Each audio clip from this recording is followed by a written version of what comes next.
we move into bringing our main guest, Matt Land, Cobra Venom. He is a producer at the Pylon show, the show that has Artosis and In Control as hosts, and they go on weekly on Wednesdays. So, Dave, you've watched the show? I have watched every episode. Every episode? Yeah, I like it.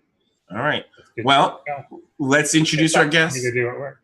Do you watch at work? What? Oh no, you watched it. You watched the post. Well, I watched it, not live, but yeah, the VOD always on YouTube. All right. Well, let's welcome our guest, Matt CobraVe7nom7 Land. Welcome. Woo! Thanks, guys, for having me. Thanks for showing up. It's always great when our guests show up as opposed to running away. And they start getting like a canned audience too. So like when we introduce you, they'll be like, yeah. Add a note, pin that, Tara. Add canned audience sound effect, just like radio. Yeah. Exactly, gonna add it too. Welcome, Matt. Thank you. I'm excited to be here. Yeah, so producer of the Pylon show. The Pylon show. Yes. I want to know from your perspective, what is the story behind the Pylon show in general? Well, let's start with the name. The Pylon show, you know, the long-running joke. Is it like Artosis? The Artosis Pylon and the In Control Pylon, they've been going back and forth for years. That's the joke. So that's how we came up with the name for the show.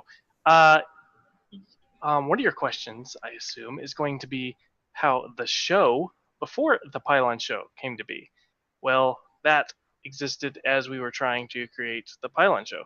The Pylon show has been in the works for 2 or 3 years as trying to create this medium for Jeff and another talk show host, which turned out to be Dan. Perfect coupling of some of the biggest names in StarCraft to be on a talk show and talk about what's going on in StarCraft. And there's been a void needing to be filled for having a community-run show. But who came up with the idea of that? I believe that would be Jeff, Mr. Jeff In Control Robinson himself. I would believe that would trace back to him. So did he come to find you, or did you find him? Well, about 7 years ago, when he was streaming on Twitch, or Justin TV before it was Twitch, I followed him as a StarCraft player and streamer. And then through the years, I've been helping here and there wherever I could because it was a passion thing. I love StarCraft. And eventually I got to the point where I was just lead mod and like doing all the work. Oh, graphics need to be done. Hey, you can do the graphic for this? Hey, EG no longer is having a StarCraft division. I need new graphics. Cobra can do this. So Cobra eventually became the guy doing all this stuff for In Control's channel. And so when it was turned to he was looking for somebody to do all this stuff, the producer work. It's more than just producer work, but when it came to all of that stuff, I was in already the right-hand seat, the right-hand man type of situation, and I'm very privileged to have been selected for this when he's like, we're going to do a show, and would you like to be interested in doing all the production work for it? And it turns out it's more than just the production work. And I'm happy with that. I'm not complaining, but it's been quite a task. It's been very rewarding. And he tapped me for that, and it's like, hey, we're gonna have Dan in here. And so between the three of us, we've been working on it since about, I guess, this iteration. We've been working on since November of 2017. Working on preparing for this.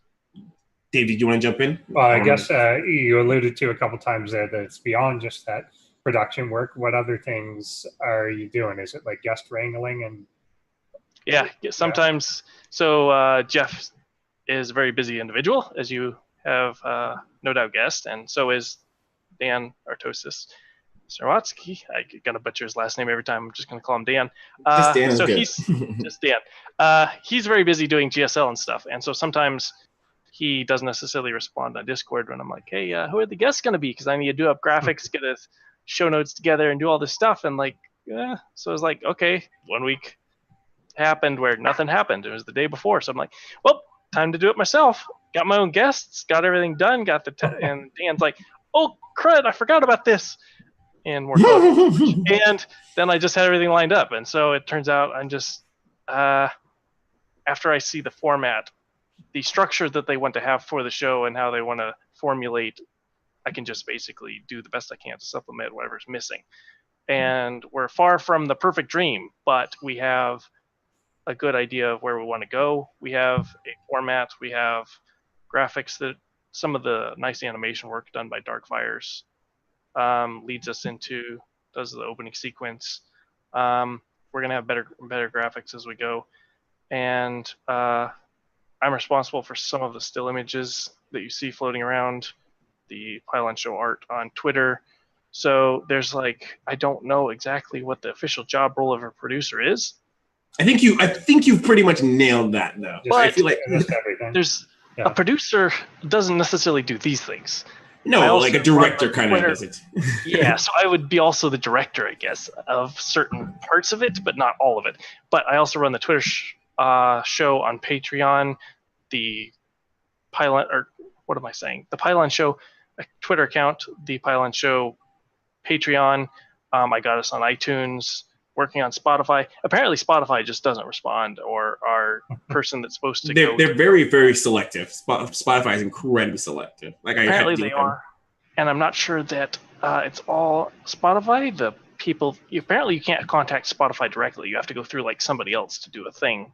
And the person I picked and paid to do our stuff didn't really do. I don't exactly know what's going on. Keep going until we get it. But I'm eventually going to get the podcast on a bunch of different platforms. We got 5 or so right now, SoundCloud. You can find it there. So after the show, I take the VOD, put it up on the YouTube, take down the VOD then, and then capture the MP3 from it, and then upload it to SoundCloud and iTunes and all the other places.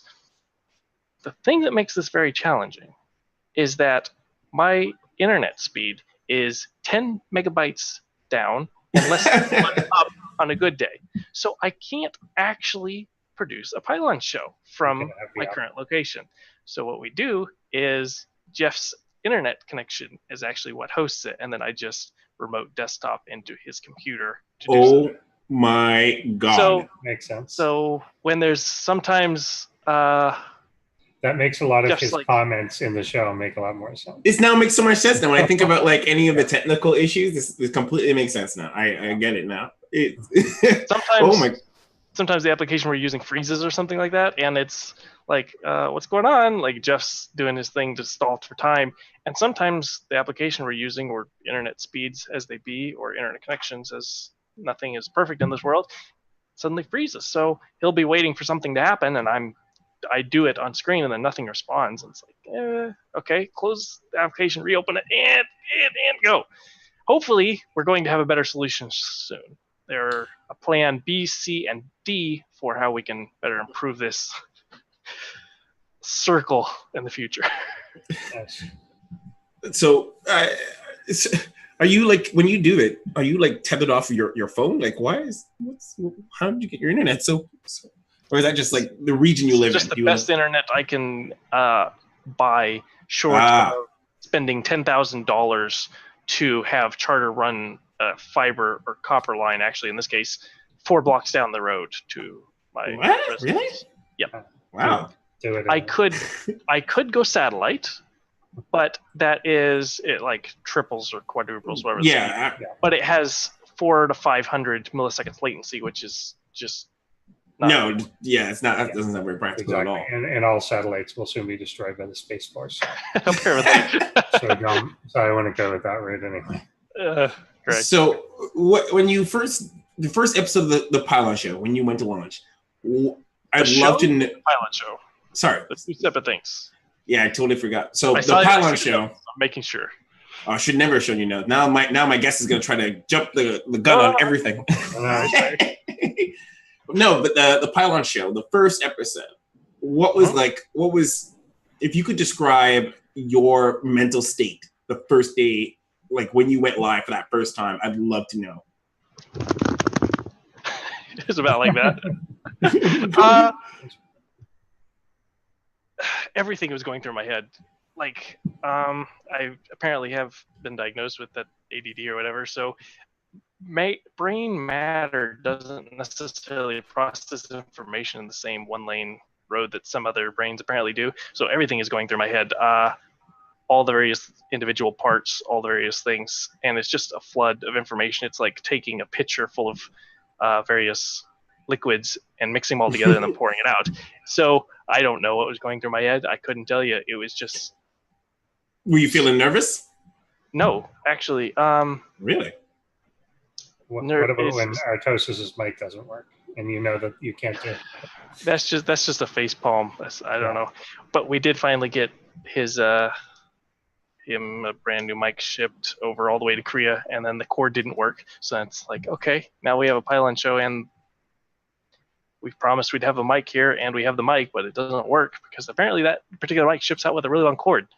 So in terms of what was going through my head, everything, just systematically in the specific order that need to happen. So I follow the pattern. Something that I found that helped a lot of us, or helped me, I don't know how much it helps Jeff and Dan, they'd have to speak on this, is I did a PDF. And in order to keep a flow of a show, we don't want to be scripted, as in like, hey, here's a paragraph, you're just going to read it. No, but we need to have some sort of structure so that Cobra knows what to do in these instances. And so we would have Dan in the first couple of shows talking about this thing, and then I'd be panically pull it up on my computer because it's faster that way, pull up whatever he's talking about, transfer it to my clipboard, connect to Jeff's computer, like Alt-Tab to Jeff's computer, paste it in, then bring up in OBS that image, and then show on image. So it seems like it's a little bit delayed for sometimes in the first couple of shows, and it actually is quite delayed because I'd have to Google it, find it, get it on the computer, then show it up and switch scenes. Now we have a PDF, and we have a secondary. Jeff has 3 screens as well. I went out actually to his house a while back and set him up with a nice third screen where he has chat on the side, and then he has his OBS on the right-hand side and his Metro. So basically, we have identical screen setups, which makes it easy for me to do this. You went to his house? Wait, you went a long time. It was like a TwitchCon. Oh, okay. Last year or whatever. So I was at his house and I set everything up. So I know how his setup works, right? So on his right-hand monitor, now when we do a Pylon show, we have a list of topics in the PDF. I know this is kind of I'm rambling a little bit, but it is connected. On the PDF, there's a list of topics and these various links that go with the topic. So when they're going through and they're switching the topics now, when they're done with the next topic, I just Control-Tab in an F11 Chrome window that's on the right screen, and it instantly switches to that next content that I need to show for the Pylon show this week in StarCraft. Especially this segment helps, where boom, there's the next piece of content, and then we can just work our way through those tabs in order, and it flows a lot better once we have everything. Is that more for In Control, or is that more for Artosis, who like has that mainly as a responsibility to watch the show to make sure you guys are moving along? So it's kind of weird because Jeff can see what I'm doing, but I don't mean to be mean to Jeff, but I'm kind of a nightmare on his computer while this is happening. I am doing like all things and everything's flashing, and I'm just switching OBS scenes constantly and getting the next thing ready. So if he's trying to talk on the show and actually have a coherent train of thought, and I am flipping through a ton of stuff, it can be very distracting. I understand this. So is it though? It is in this case. So I have a PDF on his right screen, or his left screen, where I have the list of topics, so he can see the order in which we're going, and so he doesn't necessarily have to try to follow what I'm doing, because it'll get lost in constantly switching and opening stuff. For Dan, it's really weird because he's in Korean internet, so that he's watching the stream live. He doesn't actually have a live shot of what's going on. He has it 30 seconds behind, right? So when he's talking about the next topic, it's going to be 30 seconds behind before he can actually see that screen or that content that I'm showing. So we're talking about Team Liquid bracket. He starts talking about it now in the current iteration of the show where I have stuff decently set up. Instantly, as soon as he starts talking about it, I show it on screen. So the viewer sees it instantly. However, he sees it 30 seconds behind. That's why we have the PDF. It helps this in that we can have the topics ready. So when he's ready to talk about a topic, boom, he can click on that link on that PDF and he can actually see what he's talking about instantly.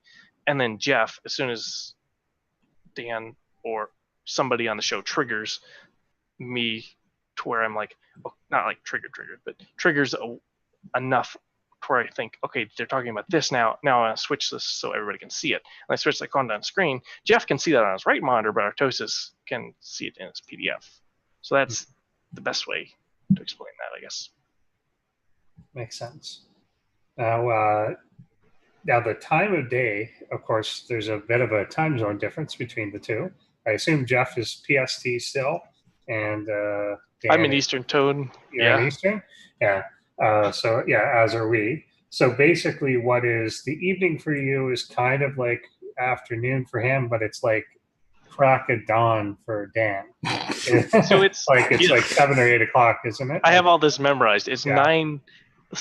Say we were doing it today, we would be going live shortly, kind of in this time zone. So it would be 9:30 for Dan, 5:30 p.m., 9:30 a.m. for Dan. So he wakes up, takes his kids to school, gets home, does the Pylon show. Right? Wow. So Jeff finishes streaming, eats a dinner or gets cleaned up or whatever, and then he's immediately doing the Pylon show. I come home from my work day. I'm like, it's 8:30 in the evening for me when I start, like it's all different time zones.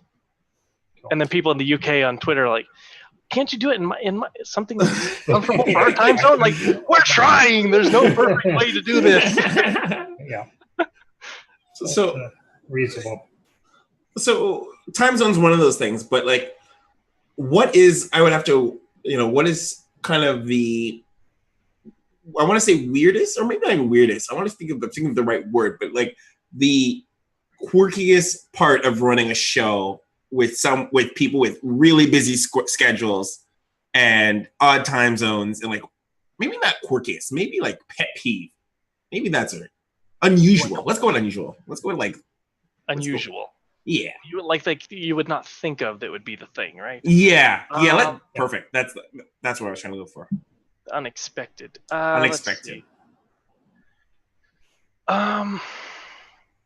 So we have a Discord and everything flows in the Discord channel, and it's got like a channel that it's organized to where Dan, Jeff, and I can see this channel. We're the only three that can see it. So information kind of flows there. I say flows kind of liberally, because sometimes there's no information for 2 or 3 days, and then it's show day, and then suddenly there's tons of information to sort through. And so doing work and doing everything, it's kind of weird to be able to, in the space of 1 to 2 hours before the show, I did not expect how much crunch time there would be right before the show in preparing graphics that I would have to do up in Photoshop and then move to Jeff's computer and then get set up.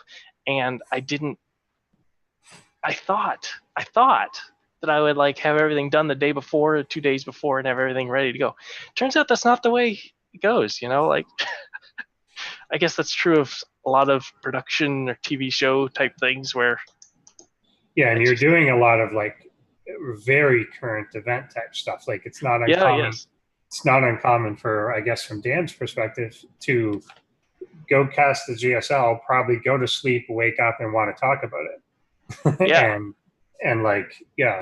And so I'm sure that's something you have to put together basically with like half an hour's notice. Yeah, so there's a lot of content creators that also I like send out like a ping, everybody in the content creators, so that we have a channel for content creators, and I send out a ping to them and like, hey, what's going on this week? Send me all your things, right? So I can have everything ready. So then I do up a PDF that's a draft PDF, and I show this to Dan, and he like sorts it, reorganizes it in the order he wants it, and then he goes to sleep. And then during the day, I get back all the responses from all the people, or the last minute things. Yeah. Hey, the Pylon show's on today. I'm ESChamp, and I forgot to tell them about it. Yeah, that's me.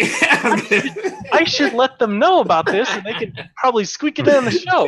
And Cobra's like, well, crap. I best I edit that PDF one more time, so I organize it and list it all in there. That's exactly what happens. Like, oh, yeah, the Pylon, you read my mind. It's like, oh, the Pylon show's on today. I saw a tweet. I should let Cobra know. We're doing a bot tournament. In the ocean doing it, believe me. That's exactly what happened. That's hilarious. Now that I know the behind the scene, I'll be a little bit. Yeah, don't do that. Now that I know, that's You why we went do this behind the episode. scenes. That is exactly why we do the show, so that people can know the trials and tribulations that you go through and not send you things at the last minute like myself and anybody else there. If you're a content creator, don't do it. Don't send them half an hour before their show. No, send it to me anyway, because sometimes we Send it work it in. Just if you can do it 24 hours in advance, not 2 hours in advance. That's all.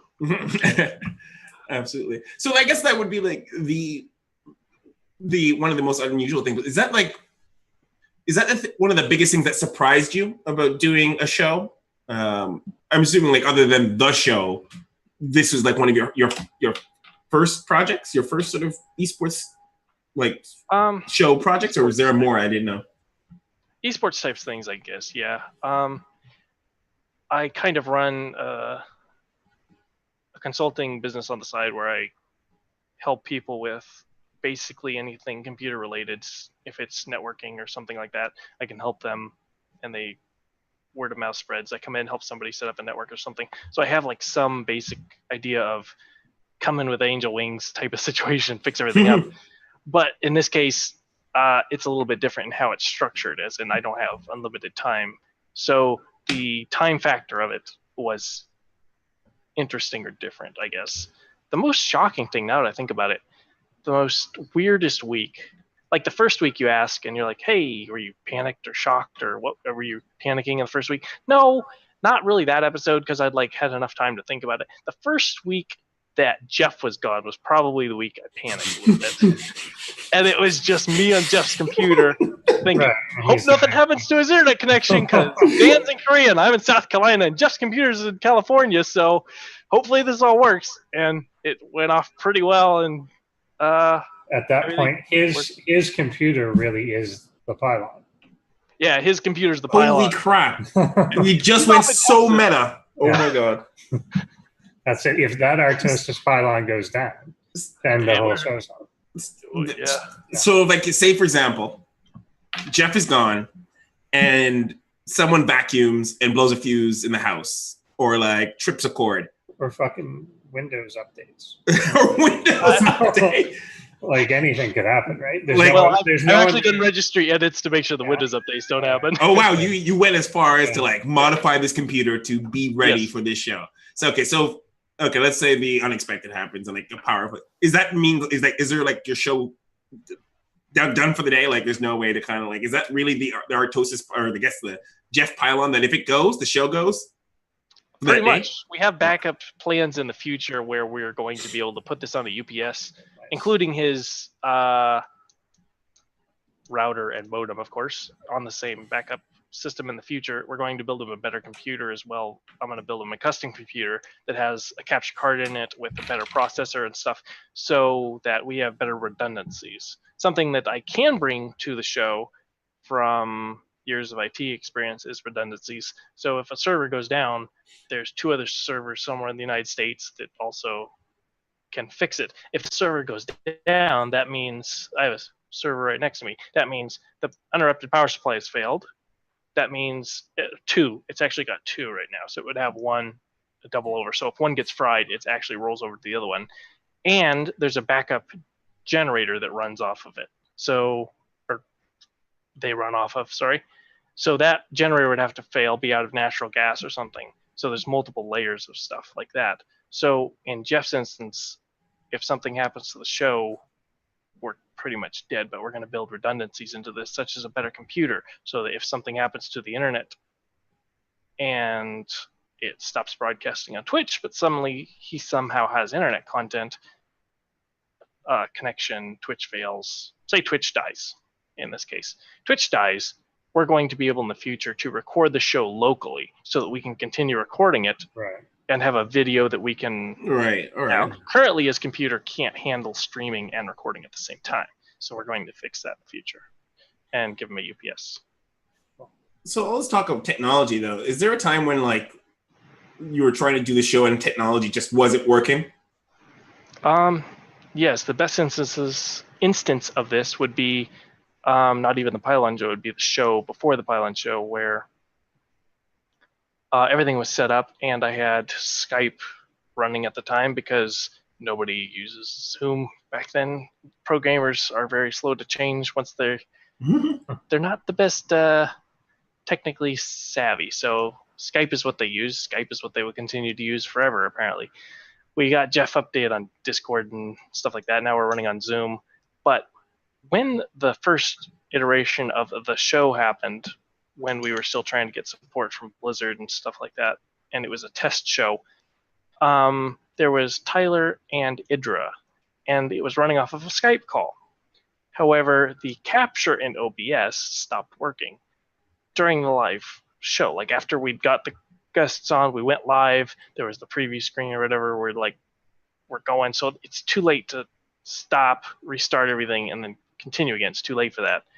So all the graphics that I have of 1, 2, 3, 4 windows, all nice and pretty, they don't work anymore because OBS just won't capture. You know how you can resize? There's a video size and you recapture and you hit the button. I don't know what happened. Maybe Jeff's keyboard had the Alt key stuck, or there's a program also using the Alt key and it wouldn't release it. Sometimes software does weird things like this, and it just wouldn't capture. So I'm panicking, trying to figure out, and Jeff's just like, we need to go live, just do it now. And so I'm like, okay. So we switch it, and it's just, the show is a Skype window with Jeff's like tiny picture at the bottom, and then the hosts and big pictures up at the top, the way Skype does its resizing thing. Yeah. And it's like, okay, well, so then I'm like frantically, I can't fix it. I really can't fix it. So I just gave up, and I went to Photoshop on my computer and restructured all the assets I had in the Photoshop file to make a nice, pretty graphics, and then PNG with the holes in it where the new holes were, right? And then pushed it on his computer, and I'll never forget Zombie Grub in chat. As soon as I posted it up, and I'm like, okay, we're good. Look over at chat.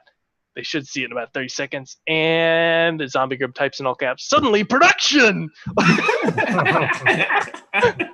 it went from being this stupid Skype-looking show to suddenly like, oh, this looks like an actual thing. Just power of one image. But nice. The funniest thing is I was listening to the hence why we're not using Skype. Because I too despise Skype like the devil. And unfortunately, Discord takes a lot of resources on a computer, so we stopped using that too. Discord video, that is. That aside, though, I was actually listening to the show before we did this episode, and it's funny if you listen to In Control talking about the idea of the production, you're like, oh well, he's kind of like, we don't need production. We have our, so many other esports shows have production, and we just want to be regular Windows. And it's funny now, giving this context, that it's just that's Jeff's wonderful, like, hey, I'm a professional, and I'm just going to make it sound the best I possibly can. And I don't have that ability. Jeff has that ability. So he made it sound like, this is how we planned it. Guys, here we are. Like, so that's exactly how he made it sound. I made it because he's just like, oh, some esports shows like to do production. We decide we're going to do it minimalistic, just some windows. And you're like, oh, interesting. So, like, I must imagine though, it can be probably kind of frustrating for the hosts. Did they ever get frustrated? They probably get frustrated quite a bit when things aren't quite working, or Dan has the wrong version of the PDF. Last week was the first time, not like last week because we skipped a show, but the week before that was the first time that I said Dan had the wrong version of the PDF, and I actually had the wrong version on Jeff's computer. And I hate myself a little bit every day for it, because the 2 or 3 weeks before that, there'd been like, I talked about different versions of the PDF because people are like, hey, here's last minute stuff. So there's 1, 2, 3 versions, sometimes 4. And Jeff will have the newest version on his monitor, and that's the one I'm pulling links off of. Dan has version 2, and he starts talking in that order, and I'm like, that's not what it is. Let's see if we can find the right one. So they probably get frustrated at that type of thing, and justifiably so, and those are the things I'm trying to fix. They get frustrated at Skype a lot of the time, and I receive the brunt of that. But finally, we have Zoom working on Dan's computer in Korea. Apparently, did you guys know that you can't download Zoom in Korea? It is banned for some reason. You cannot physically download the executable. ISPs block it. It's probably because it's owned by like China. I have no clue, but I just took the exe, put it in Dropbox, sent it to Discord over to Dan. 2 or 3 weeks passed by. He finally decides to download it and run it. I'm being really hard on Dan. I'm sorry if you watch this. He runs the executable and finally gets it installed, and we got everything working. One of the funny story I forgot about is we had Skype, then we had Discord video, and we were running everything on Discord where we had the sound. And I feel like I messaged you during the show. I'm like, leave Discord, go to Zoom. Yeah, a couple of people were doing that, but that was when we tried. I was paying for it for like 2 months before we ever actually had it on. So I've been paying for it and like trying to move us that way. But sometimes you can't get everything you want because you're not physically at the computers, right? So we started with Skype, full Skype. Audio on Skype is terrible. Video on Skype is terrible. We moved to Discord for audio, crisp, clean. It's in the server list. Like we're going through a server. It's hosted on a server. The voices are there. It's like a TeamSpeak server, basically, in that regard. And the video was on Skype. Yes. And then we decided to try. This is working great. We will try to move all video to Discord since Zoom is still not working at this time. So then we did that. And the first show, Dan. Which episode was this? I don't remember. It's like 4 or 5. It's one of the ones where people are complaining about audio. It's one of those in there. So we decided to move all to Discord, and the audio and video. Audio, however, does the same thing on Skype that it does on Discord. Discord doesn't have a setting for this. If you're listening to Discord ever, fix this to where people, when one person's talking and another person starts talking and they're both talking at the same time, they need to have the same equal volume levels. In Skype and Discord, one guy starts talking, another guy's mic just picks up a random fan, and it'll become the forefront one, and the background one will be just back here, and it won't be able to be heard. And it sounds like their mic is absolutely terrible. So Discord didn't work. So then we finally moved to full Zoom, which doesn't do any auto ducking or auto correction of mics, and everybody's at the same level across the board. If Discord adds that, I feel like that's something that Skype literally intentionally put in that it didn't used to do. Have you felt that? Like, I feel like Skype intentionally got worse about 1.5 years, 2 years ago. No, it was doing that for quite a long time. If you follow some of JP's stuff, he's been fighting Skype for decades. Well, he's like not now, of course, he's switched off, but fighting some of the various solutions and working around it, and Skype just has done that. Google Hangouts does the same thing. We can't move there. Oh my God, Google Hangouts! It's not like this. I know. They have so much power and potential. They can create They could have been the next Zoom, but they failed. I don't. Yeah, it's one of those things where I feel like I've been a nomad between, which one of these programs, and Discord was originally my last bastion. I was hoping, and then when we did this, I don't think we did Inside the Champ on Discord originally. Actually, we did. And the audio, it was actually the video. What happens is sometimes the servers, depending on what server people are connected to via Discord, will cause like an unusual delay in people's just like speak, or they'll like robo because of just like someone's connected to US East while someone's connected to US West, and the server will melt. And so it's Interesting note here, there are 2 different versions of Discord servers. There is the free version, and then there's a premium server. Okay. Yes. Most everybody is on the free version of Discord, and they're on the free servers. Well, we got Jeff's Discord server partnered, I guess is the word they use. Partnered, and then it became much better in that regard as far as the voice was concerned. And that we didn't experience that issue after that until we tried to use the video at the same time as audio, in which Discord just crapped itself because it doesn't have the one feature of uniform volume. Lesson to be learned, people. If you're watching this and you're thinking about becoming a content creator and you want to do a show, do not use any of the ones we just listed. Zoom is what you use. You should use Zoom. Zoom is pretty good. I'm going to keep complaining about all those other programs on Google Plus every day. Nothing will change then. Yeah. Do it on Google Plus. Oh my God. Remember when Google Plus was a thing? It was forced. No, I don't. I remember when it was supposed to be, but I literally don't know anyone that ever joined it. Out of all except for the fact that they forced you. If you had a YouTube channel, oh my god, that was so frustrating. Yeah, it just made you a Google Plus page, whether you liked it or not. Okay, so actually, Dave, you want to ask one of your questions before I ask one of mine?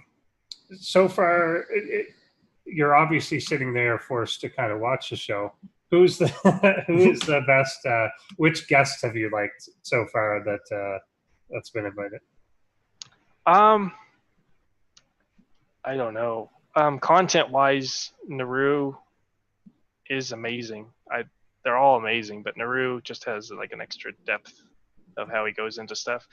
Production-wise, Rifkin, because he has actually produced the show, so he's like, hey, I want to show this, and 5 minutes before he talks about a thing, or like 30 seconds sometimes, he'll give me a link in Discord, and then I'll grab the link, get it ready, and then he's like, and this, and I'll have it up and ready to go. And he knows like how the show flows. When we had our partnership with Matt Chirino start, that we hopefully are going to continue now that we're growing to bigger and better things continually. He knows how the shirt program works. He knows how the badge program works. He knows how all this stuff works. So he was like shrilling for us or whatever, but it was perfect. It was like Jeff and Dan don't necessarily know all these things, but he has like this inside track of how everything works. Yeah, and he was super helpful in like helping explain it verbally while I go through the graphics and show, here's the shirts we're selling, here's the Soylent we're selling, here's tickets for DreamHack Austin, here's here's how you use the codes program. Hey, they're giving away 30 cents if you just click their Twitter link or visit their Facebook page or give them a follow on this platform or that platform. And he was able to run through it so effectively. It was a dream. There you go. Best guest from a producer's plan. That's anyone out there that's going to be a guest on a talk show. Think of that. Maybe the first week that you go live with a new thing too. Yeah, anything to help out the workload for you to make it easier.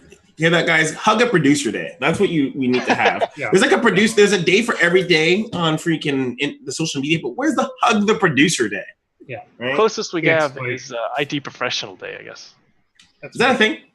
Yeah, it sounds like a thing. Of course, it is a thing. Why ask? Nobody knows about it because we work in the background to keep everything flowing, but it's a thing.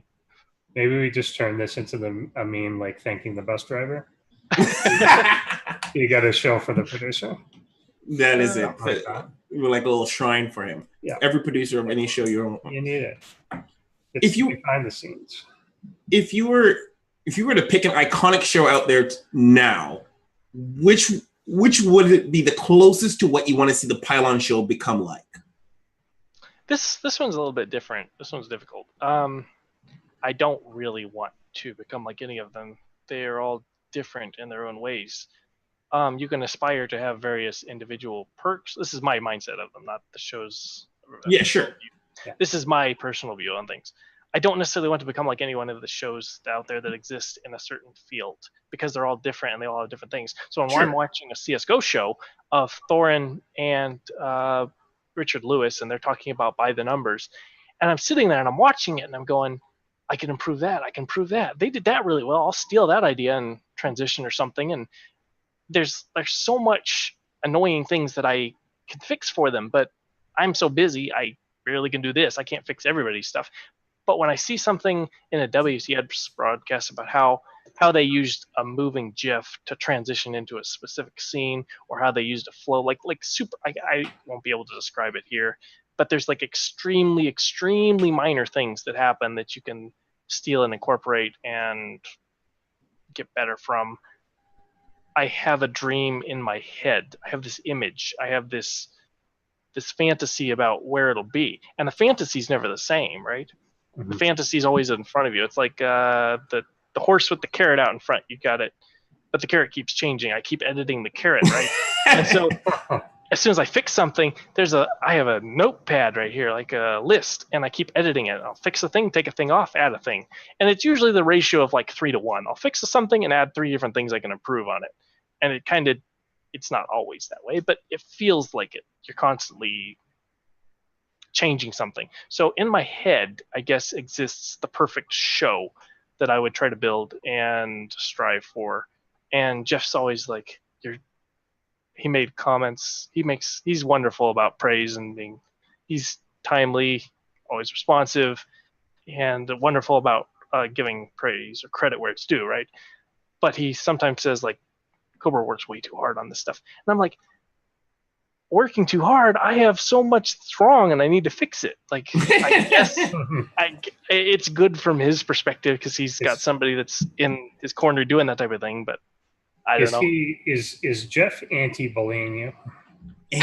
Anti-bullying. Is he anti-bullying? That's a new meme. Is he being too nice to you? And now that he's got a new whipping boy food dragon?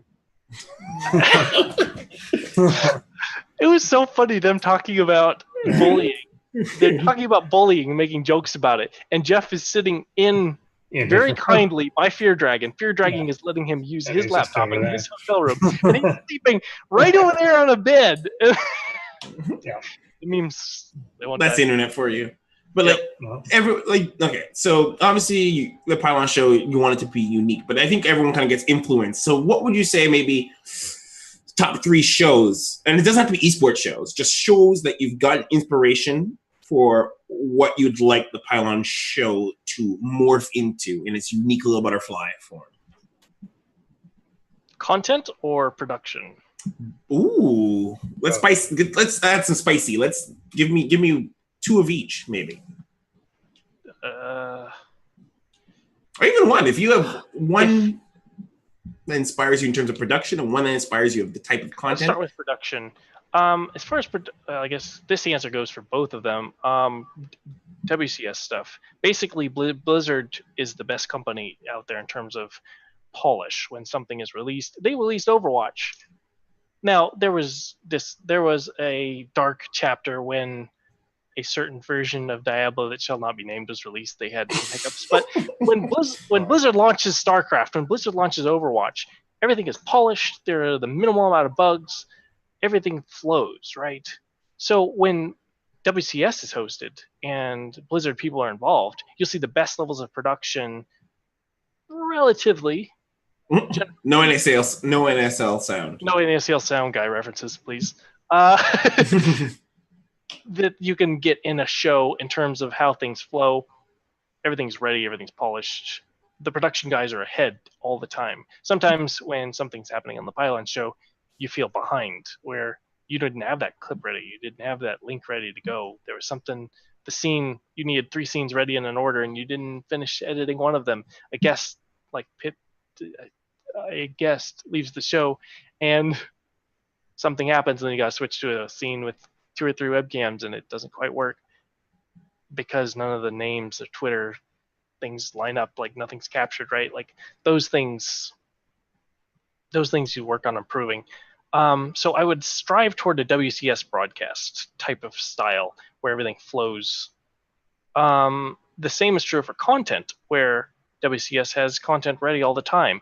They need an extra long break, and the viewers sometimes don't even realize what's happening. They're having technical issues in the background. They bring Roddy and Nate on, and they're talking about the players and their history, and meanwhile some tech guys in the back unplugging cords and fixing something or swapping out a keyboard or something. You don't know all the time, but they do a really good job of, oh crud, we're gonna have to actually replace this computer. You're gonna need to stall for 5 minutes. We're gonna cut to now a video of a history of the player Cyril, and they go show his homeland or whatever, and it's a pre-rendered video clip that they have that they went, produced money, took a crew out to his birthplace and started shooting and asking his mother questions, and it's like the viewer doesn't even realize that all that stuff is like covering something technically wrong or something. It's not necessarily stuff. As far as production value goes, DreamHack has an okay reputation and do a decent job with stuff, but I'm assuming I don't step on any toes here if I mention Red Bull, but don't want to get banned like Mr. Bitter did. But Red Bull events back when they were doing events and shows, they just had everybody lined up consistently, where one match would be finished, they would swap instantly, and then within 30 seconds they have the next match playing between 2 people. Now, what happened behind the scenes? In 30 seconds, you didn't get 2 players out with their keyboards, mice, towers, 2 players in with their keyboards, mice, towers, everything set up and perfectly run. You didn't have all that in 30 seconds. So they had an elaborate setup run to where they could be that seamless. And that's something you strive for in production, to have. I always felt that Red Bull was like the best organizer, even better than Blizzard in many regards. I found that, and to me it's kind of like odd because I would never imagine Red Bull, but they're media, like they have a media house. They do such weird things. They do. My fucking goodness. They do the esports stuff, and they're like, this is hard. But last month we were filming paper mache airplanes crashing into a lake. Stuff like that. Like they do that, or they do crashed ice, or they do something where again you make your own homemade car and send it down a hill or something. Exactly.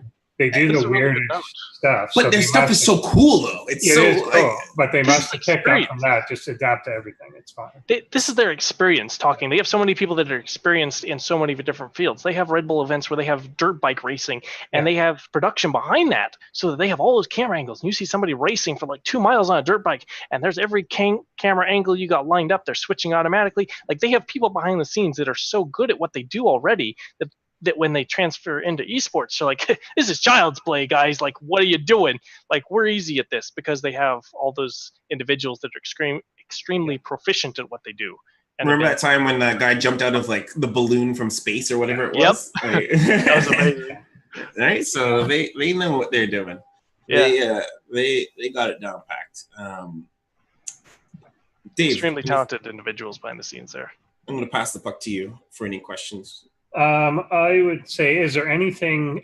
Do you have input into the content of the show, like what topics they talk about or anything like that, or is that generated by the two guys?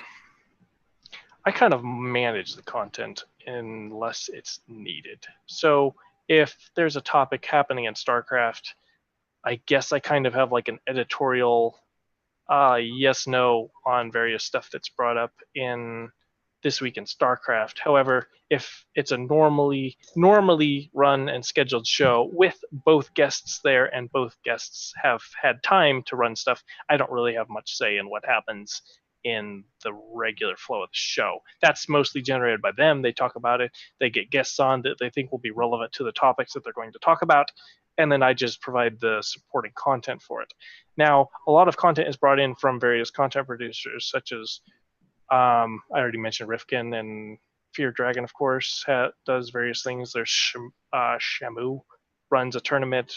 Brood War. Sham 2. Sorry, I apologize. Sham 2 runs. Shamu is the whale. Yeah, I met him once. Pretty good too, though, I think. No, actually, that's one of his nicknames. So don't worry. And ShamWow is one of his nicknames. Yeah. ShamWow. So these various content providers provided me like, hey, we have a tournament with bots running, and there's various like lists of things happening in StarCraft, and some of them there's so much that we've arrived to a point where there's so much data about, hey, this could be on the show, but can it though? Is it though really? So there's some things that I've had to. There's some things that I forget. Okay, there's like Discord, Twitter, Twitch. A lot of information channels that come to me. So if I forget your content, I might have just actually forgotten it. That's probably what happened.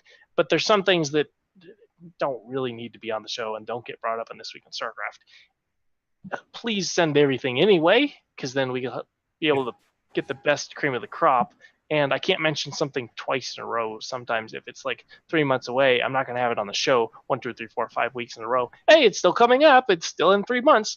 Right. But if it's the announcement week of it, I'll try to do my best to get the content. Makes sense. That's most. Did you know we have a tournament with bots coming up? It's amazing. I heard about it on the show. It's a good one. Absolutely. So one of the things when we get kind of close to wrapping up is I know you have a clan match after this, or sorry, a CSGO practice match. I don't want to say clan, but if we were to go back, say 2 years, when did you start the show? You started the show, actual Pylon show in 2015 is when you like the planning for it, right? Well, it depends on what version of planning. We've been planning it since like the show. But this iteration and this version of it that finally came to fruition with most of the details that we had planned correctly about 2007, November. Okay, December. let's go back then. If we were to go back to 2007, what would you tell yourself about what's coming up? Like, what advice would you give yourself? So if I had to pick an aspiring producer that was about to start something back then, or do a time capsule or something like that, be more assertive in what the show is going to need. There's content producing is kind of hard, and producing is even harder if it's your first time and you don't necessarily have somebody to lean on to go to. Like, I can't like exactly hit up JP, who does wonderful polished shows and has been doing it for quite some time, and say, hey, what software are you using? Like, can I take an inner peek at your computer? Like, you can't exactly do that. So you have to find somebody that does it, or find something. Like, I had no formula to go off of. I just was kind of doing it myself. And the one mistake I made was just like, I'm just a scrapper. Whatever they have, I'll make it work. And I shouldn't have done that. I should have insisted on switching to Zoom immediately before the show went live, making more time commitment in trying to set up mics, more time going to each individual's computer and making sure your microphone isn't right. Let me connect to your computer remotely and set up your microphone so that when it comes time for the show, we're not picking up sirens out on the street or something, like. Or your maid coming in to clean up. About it more. Yeah. I don't know how that's still happening, but whatever. He's got a weird schedule. So would you like? Is that like diligence? Is that being like diligent? Is that like how you would describe it? I don't know that it's diligence. I think it's more do like a test show of like a couple friends and like kind of work out some of the kinks, which I did do, and it helped me greatly. I just didn't do enough of it as much as I thought. And be more organized with the planning of stuff. Have when you very first start, don't like, oh, hey, 10th week in, now we have this thing. Start with the very first week.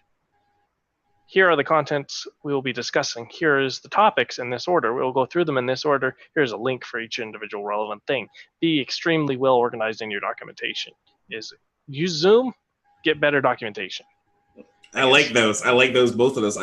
Documentation definitely helps everybody figure out what's going on. So, and every week before the show, connect to OBS and make sure that everything is set up correctly for all the scenes.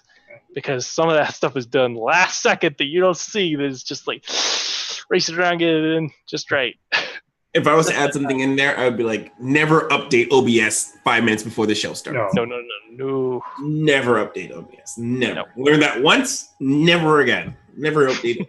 OBS asks you to update, ignore. But then after the show, take time to learn test that out. Because if you wait too long, All right. So I don't know, Dave, you have any last question before I transition us to our next segment? Nah, I can't think of any. Good.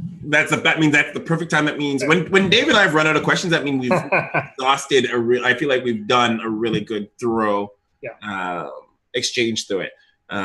So this is the time we're going to transition into our next segment. I love our new segments. So this segment here is community inquiry. This is a question that was brought up by someone, the member of the community. I completely lifted this off of Reddit, and I thought this would be an interesting thing to quickly jaunt around with the rest of us. So this question is, how important is it for players to be on a professional team? The idea was that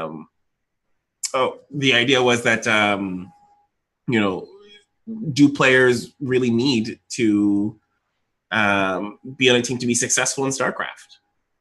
It's obviously not something like, unlike say game or like Dota or League of Legends, where having a team together is really important and you have that can support. But StarCraft players could technically survive on their own. So how important is it for you to become a world champion? Is it that you need to be on a team? What do you think, Dave? I think the answer ultimately is it depends, and it depends on you. So, and it depends the thing that you would most benefit from the team. So a team is practice partners and structure and schedule and stuff. In reality, that's really what Korean teams are. North American and European teams are not schedule and structure and anything. That most people on the team are just, they're at home in Wisconsin or something, and they'll talk on Skype or Discord every now and then. So a lot of people don't get that structure, but for Koreans, obviously we've seen the success of being in a structured environment with a team, with a coach, with the schedule, with not only practice partners, but like enforced practice partners that you are going to play this guy for like 4 or 5 hours. So I think there's that. And then the other aspect of a team is, and we know this better than probably most people, that a lot of players don't know how to run their own life, or what time it is, or how to plug a keyboard in, or how to get on a flight, or anything. So someone that does that, like if all you get from a team sometimes is that they book something for you, or you remind you to sign up for a tournament or something, then that helps other people. But I think there's people that are more dependent on that than others. Like there's some people that need that structure, and I think there's some people that get overwhelmed with that and eventually need to get away from it. Like MC is probably a good example of someone that came up in the Korean structure, and at some point in his career decided, I'm going to Germany, guys, and I'm going to be on a team where I'm the only guy on the team, and good luck. And it didn't hurt that much, but you have to be that type of person that you're still gonna be fine. So I think it depends. It's one of those things where God damn you, Andersword, I didn't expect you to give me such a good answer. Probably too long. No, actually, it's legit the answer that I was hoping for, because my response originally was going to be devil's advocate in the sense that I thought someone could not be without a team, because you have players that, like, for example, White Raw and Grubby, back in the day, I think did really well outside of a team structure. But the aspect of the Korean team structure didn't dawn on me when I was originally conceiving my answer, because the Korean structure has definitely proven to produce really quality people because of that rigidity of like making players to go through a system of practicing and then, being where they need to be and like getting that sort of dedicated practice with the feedback from the coach.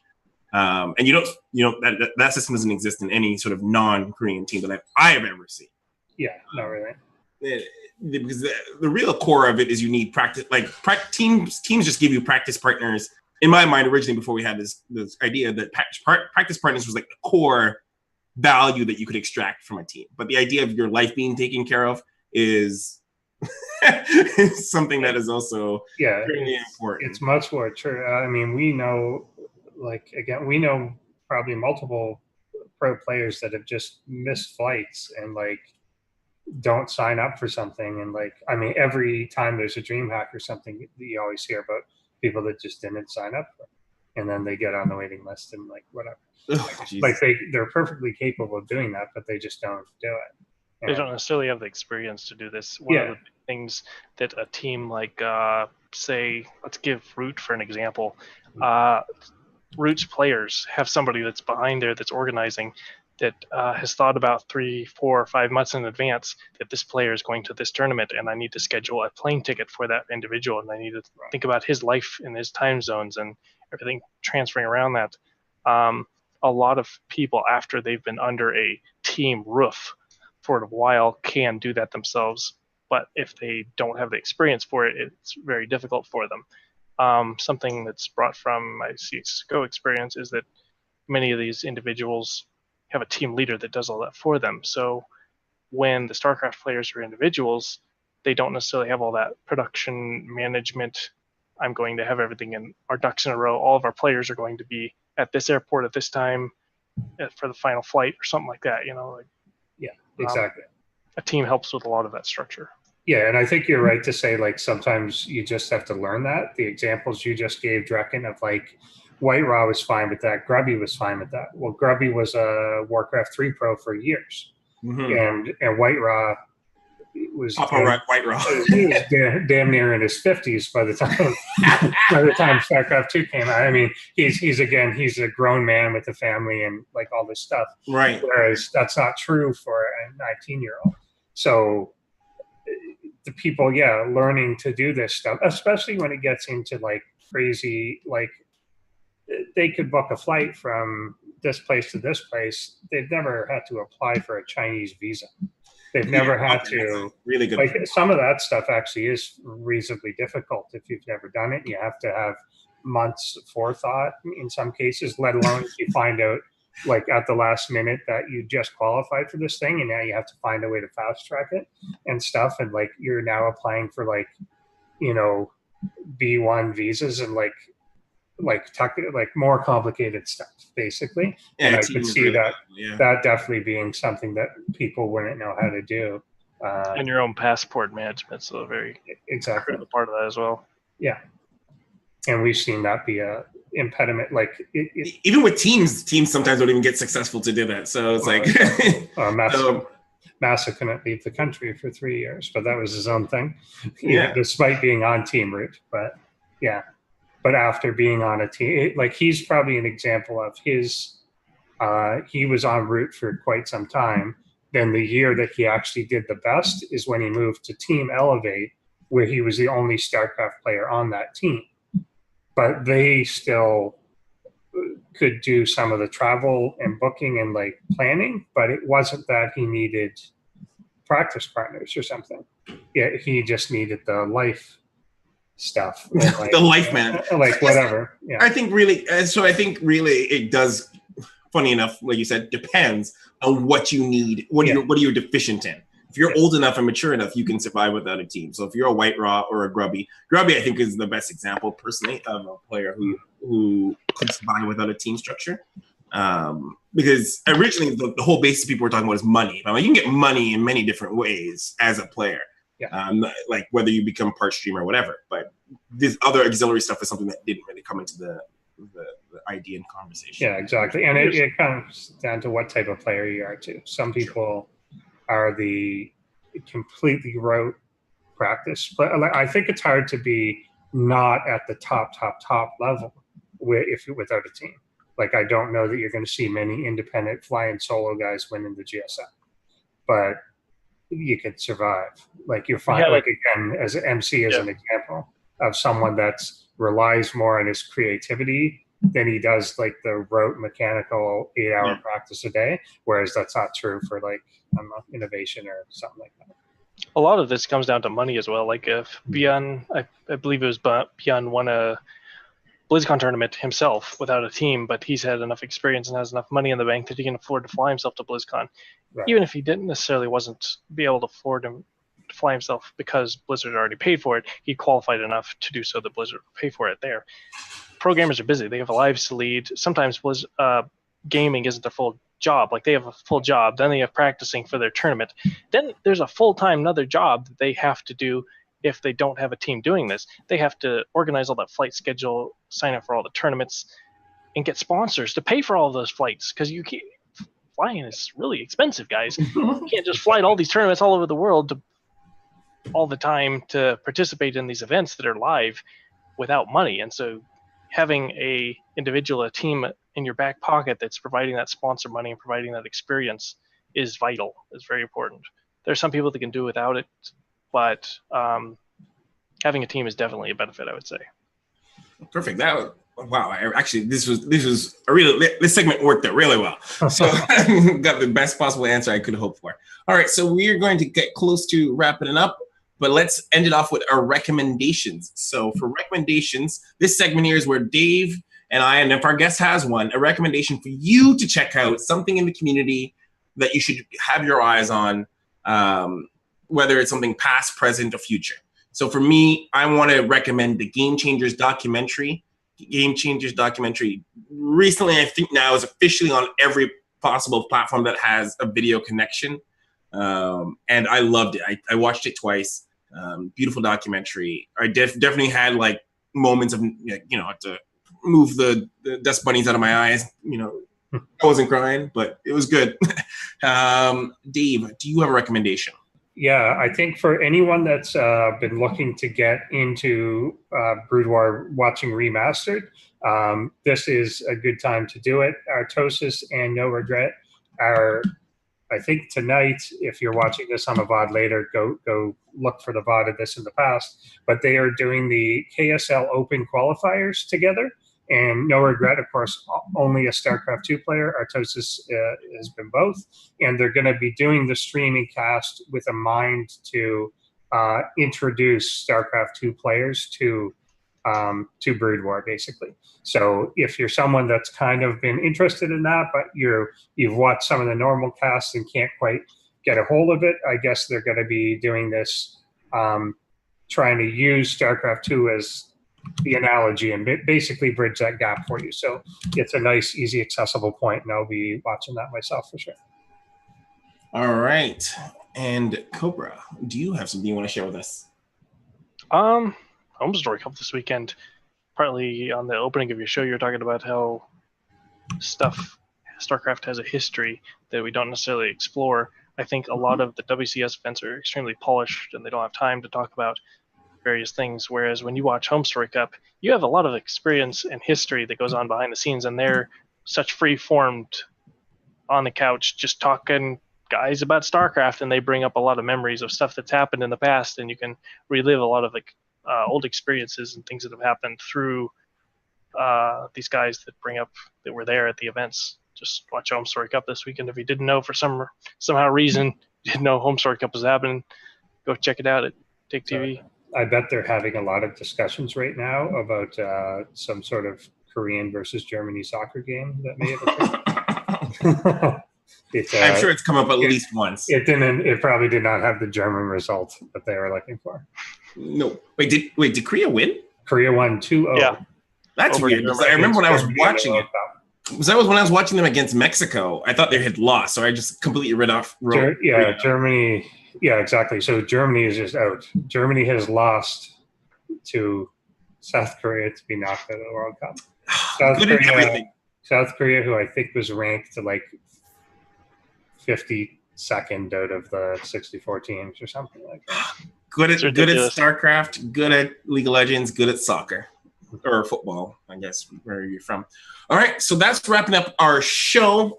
Where can people find you, Endersword? Mostly find me here. Find me at Endersword on the Twitters, and that's it. Our guest and tomorrow. Yes, on ProBots. You'll be here doing ProBots here with us. Matt, thank you so much for being on the show. Where can people find you or the activities and projects you're doing? First of all, thepylonshow.com has everything listed. We have a nice new website that we've been working on, and has all of our stuff up at the top. That's the producer role. The personal plug would be just probably twitter.com/CobraVe7nom7. Just drop it to me in Discord, and I will shoot it over because the bot is. Forgetting. Yeah, Nightmod's a mean guy. Yeah. Oh, actually, that worked.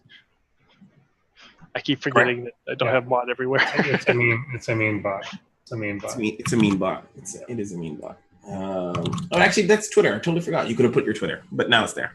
And so and that's where they can find you. And they also follow. The Pylon Show on Twitter is All right. Everything's listed. Everything's listed. All right, guys. So that's where you can find them. And if you want to find us and other episodes of our show or what we're doing, actually, we've been working up on our email list, and I really like how we've been letting people know of what episodes of shows and times and time zones and stuff that are happening via email. So go to ESChamp.com, or I will, if you're watching in the chat right now, if my bot works and sign up works, yes, click on that link, or go to ESChamp.com and choose your show, and follow the show, follow each show, and we will send you an email at least a day, sometimes two, before the show, and let you know when the next episode and what we're doing on that episode ahead of time. So shoot us up there, hit on email. If you really love the show, love what we do, you can always hit that subscribe button And if you really love us, we started up a Patreon. Some of you asked how else you can support us. Patreon.com/ESChamp. I've been keeping kind of hush-hush because I'm still kind of like massaging all that stuff. But if you want the jump and say, hey, you guys are really awesome, you can go there. So I think right now that is, if you want to, don't forget also our Discord, you can shoot us some questions on those elements. So I just want to make sure Tara is still around. He asked me to let him know. So until the next time, guys, though, we'll see you on Inside the Champ. And thank you, Tara, our producer. Yes, thank you, Tara, our silent little producer or director or whatever has you. So, Tara.